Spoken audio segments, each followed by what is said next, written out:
October sunlight filtered through the skeletal trees of Timber Hollow, Missouri, where rusted mailboxes tilted and time moved slower than the river that curved behind town. Retired Deputy Alan Mercer wasn't expecting much from his morning walk with Scout, the German shepherd he'd once served beside. But when the aging K9 froze beside a dented trash can behind a long-abandoned mechanic's shop, growling low, refusing to move, Alan's blood chilled. What Scout dug out of that can wasn't garbage. It was something lost 22 years ago, and it would rip open a wound the town had buried long ago. If stories like this stir something in you, consider staying with us. Timber Hollow, Missouri, October 25th, 2025. The wind smelled like dead leaves and rust. Alan Mercer zipped his flannel jacket up to his neck as he made his way down Birch Street, past the weathered, leaning post office and the hollowed-out diner with the flickering sign. It was early, barely 6:15 a.m., and the only sound was the scrape of Scout's nails on the sidewalk. Scout had slowed down since retirement. His black and tan fur had turned gray along his muzzle, and his gait had a little hitch. But that morning, something in the old shepherd had come alive again. They turned left onto Depot Lane, where the cracked asphalt gave way to dirt and gravel. The Dunley garage stood at the end of the lane, boarded up and tagged with fading graffiti. It had been shuttered since 2004, when Jimmy Dunley's younger brother hanged himself in the service bay. Nobody went near it anymore. Alan didn't plan to either. But Scout suddenly veered off course, dragging the leash taut, his ears sharp, nose twitching like a switchblade. "Scout, heel," Alan muttered, but the dog didn't listen. His muscles went rigid as he reached the corner of the building. Then Scout growled, deep feral, not at a squirrel, not at nothing. His nose drove straight into a rust-bitten trash can next to a pile of rotted tires. The lid clanged off the edge. Scout began pawing furiously at something wedged inside. Alan's hand moved the sidearm he no longer carried. "Hey, what the hell are you doing?" he whispered, heart thudding. Scout backed out, something caught in his teeth. It was plastic, a small, cloudy sandwich bag. The zipper seal was melted in places. Inside, something pale nodded, a lock of hair, long blonde, matted with something dark. Alan crouched slowly. His throat tightened. He didn't want to believe what he already knew. He reached for the bag with trembling hands. Jesus Christ. The initials K were faintly visible on the bag's corner. Faded black marker. A name he hadn't said out loud in over 2 decades filled his head. Kaylee Everett. Missing since March 2003. Age 9. She was the one case he'd never been able to close. The sheriff's department office still smelled like old carpet and burned coffee. Alan hadn't stepped foot inside since his retirement party 5 years ago, when Sheriff Marla Klein handed him a whiskey glass and said he could finally sleep without ghosts. Now the ghosts were back. Marla stared at the sandwich bag through the thick plastic evidence envelope. "You're sure it's not just old junk?" "I bagged it myself," Alan said. Scout wouldn't leave it. Hair's human. And these initials. Marla cut him off. Could be anything, Al. Kids write initials on their snack bags. He stared at her. "You know better than that."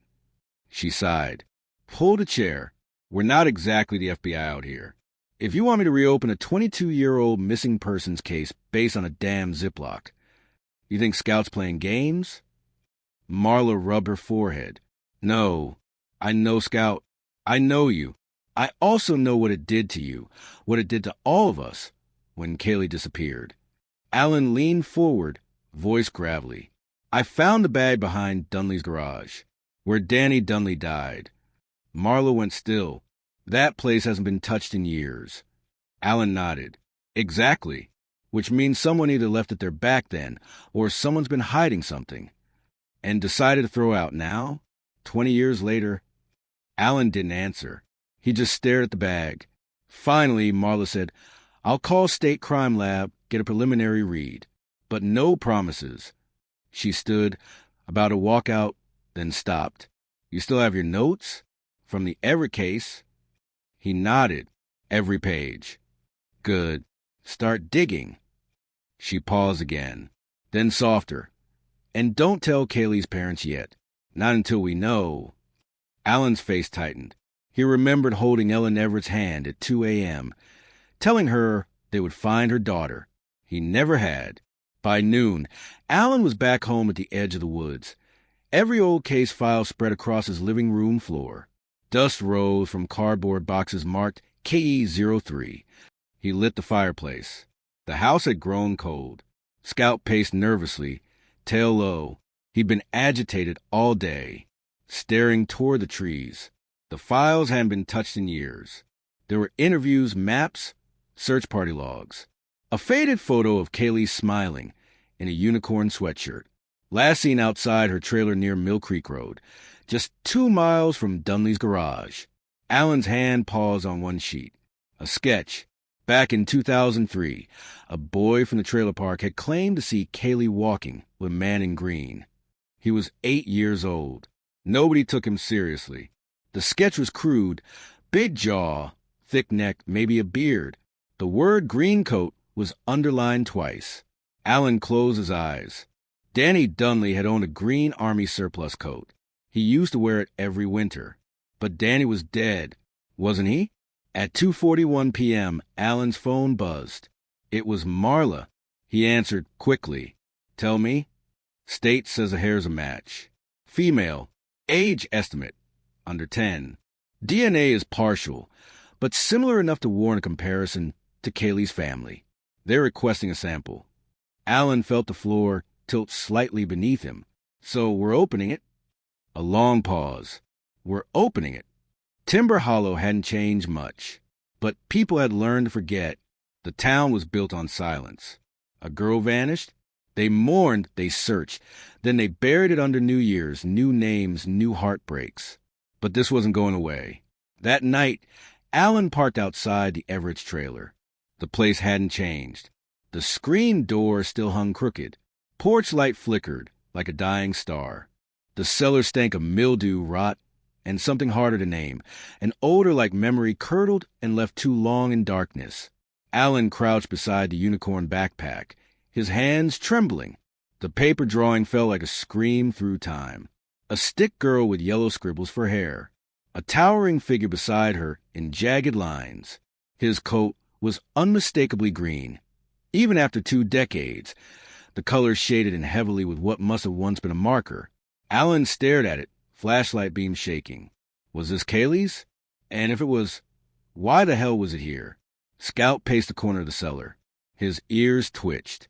He stopped suddenly, head low, nose aimed at a shallow mound near the far wall. Dirt, recently disturbed. Alan moved quickly, using the flat side of the wrench to claw at the packed soil. A few layers in, he struck something hard. Plastic again. A weatherproof case. He pulled it free, wiped off grime. Inside, photographs. Dozens of them. He flipped through slowly, heart hammering. Each one featured a child. Different faces, different seasons. Some crying, some unaware. And in the background, always the same silhouette. A man, broad shoulders. Hooded coat, never quite in focus. Never facing the camera. Alan's fingers tightened. If this was Danny Dunley's hidden stash, then he hadn't just seen something. He'd known. He might have helped. By morning, Sheriff Marla Klein stood over Alan's kitchen table. The photograph spread out like a crime map of hell. She whispered, "Where the hell did you find these?" Alan sipped bitter coffee. Basement, back wall of Dunley's garage. She looked pale. That cellar wasn't any of the original property records. I know. Someone wanted it hidden. And that someone is dead. Danny's been in the ground since 2004. Alan shook his head. I don't think he worked alone. This is organized. Look, these aren't just snapshots. They're cataloged. Dates on the backs. Locations. One even had initials. JR. Marla exhaled slowly, like trying not to explode. Who the hell is JR? I don't know yet, but I know where we start. He held up the green coat drawing. They drove out to the Dunley family farm, 10 miles past the timberline. The place was all broken fences, sagging porch beams, and the same rusted swing set that had grown in the wind since the late 90s. Danny's mother, Beverly, was still alive, 84, sharp as nails when she wanted to be, cruel as vinegar when she didn't. She answered the door in slippers and an oxygen tube, eyes narrowed behind thick glasses. I said everything I had to say to the police 20 years ago. Alan nodded. We're not here about Danny. She scoffed. Of course you are. That boy wasn't right since birth. Born blue and never fully turned pink. If you ask me. Marla stepped forward. We found something. A room under the old garage. Hidden. Beverly blinked once, but not in surprise, in resignation. I always told him he spent too much time down there, she muttered. Alan leaned in. Who else went with him? Her lips pursed. A long moment passed. Then, almost like it slipped out, Jeremiah Root. Alan's blood turned to ice. Jeremiah Root? That name was in one of the photos, JR. She nodded. He was in and out of town back then. Stayed at the old Foster barn for a while. Did odd jobs. Marla scribbled notes. That place burned in 2005. Exactly, Beverly said, with a touch of something dark behind her eyes. Alan looked up. Did he ever work with kids? Jeremiah? She sneered. He hated kids. Said they were nosy little rats. That's why I always wondered what he was doing hanging around my Danny. That afternoon, they found Jeremiah Root's name buried in old arrest records. Minor theft, trespassing, disorderly conduct. No felonies. Never stayed in one place more than a year. The last known address, a trailer compound off Route 7. Demolished in 2006. But Alan remembered something. Back in 2003, there had been a fire on the edge of Cobbs Creek. A hunting shed torched to the foundation. No bodies. No suspects. Danny had mentioned it once. Offhand. Said a drifter used to squat there. Marla's fingers tapped the map. We go tonight? Alan nodded. We go tonight. They hiked in just after dusk. Flashlights cutting through the tangled brush and half-dead trees. The shed was gone. Nothing left but stone and soot beneath collapsed beams. But Scout grew tense the moment they arrived. The dog barked once. Sharp. Urgent. Then bolted. Scout.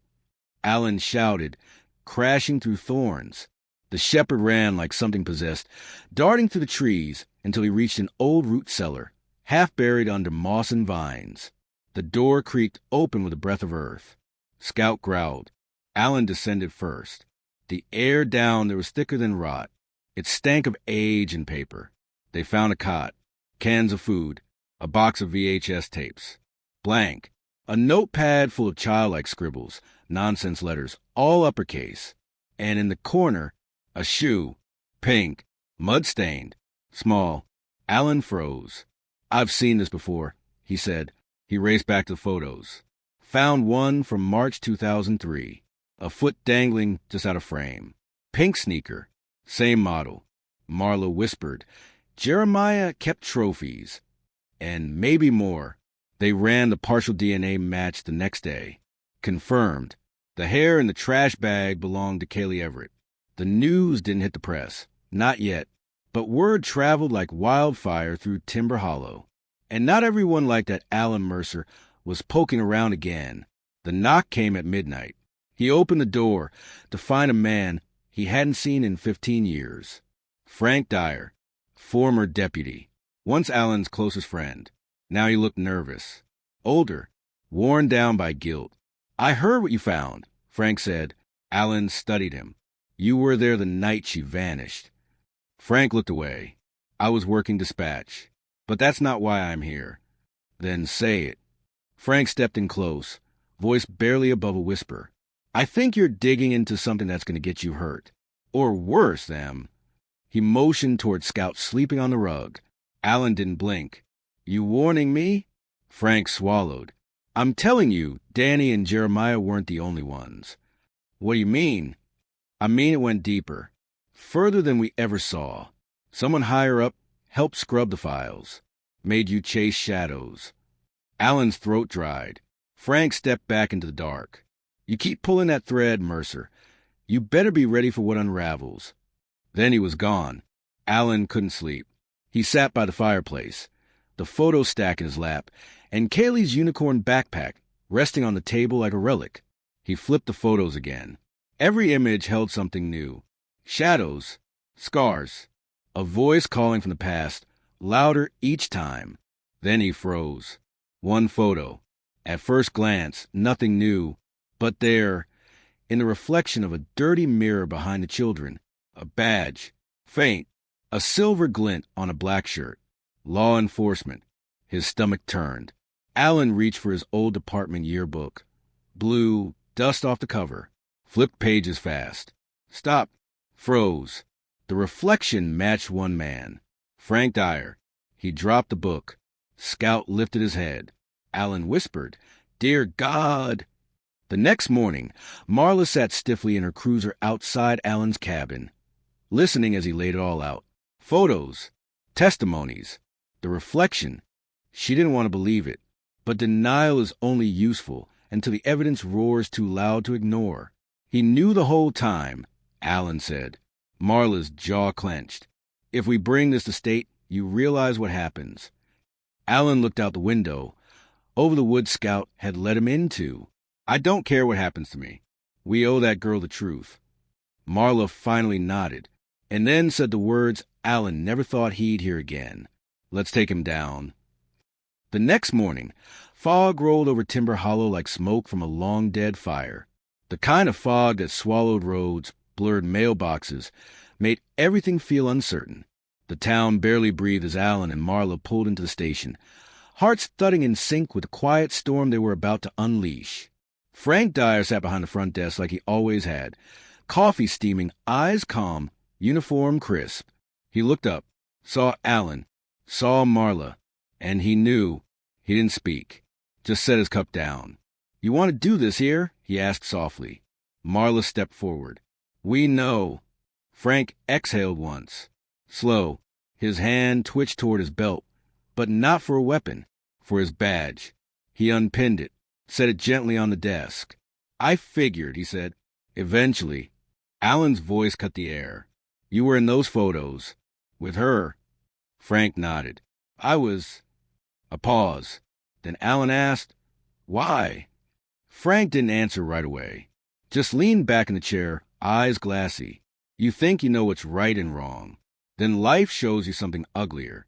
I was there when Danny showed me the tapes. I should have walked out. I should have called it in. But I didn't. And that makes me guilty." Alan's hands curled into fists. "You let that girl disappear." Frank's face twisted. "I didn't hurt her. But you covered for the ones who did." Frank looked at Marla. "You're going to want to talk to Judge Weller, too." Marla blinked. "The judge." Retired now. But he used to stop by the garage. Knew what Danny was into. Used to say, "Some kids got born to disappear." Like it was normal.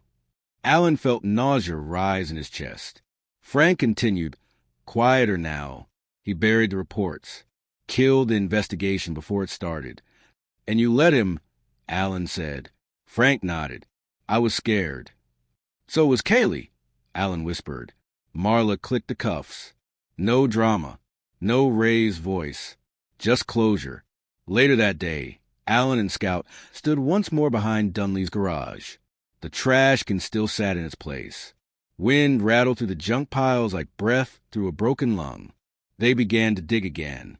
Below the trapdoor, Alan explored a new wall, the last one they hadn't checked. He found a wooden board sealed with nails and drywall. It broke away after a few strikes of the crowbar. Behind it, a box. He pulled it free. Scout stood still, ears twitching. Inside the box were 3 small things. A girl's bracelet, plastic and faded.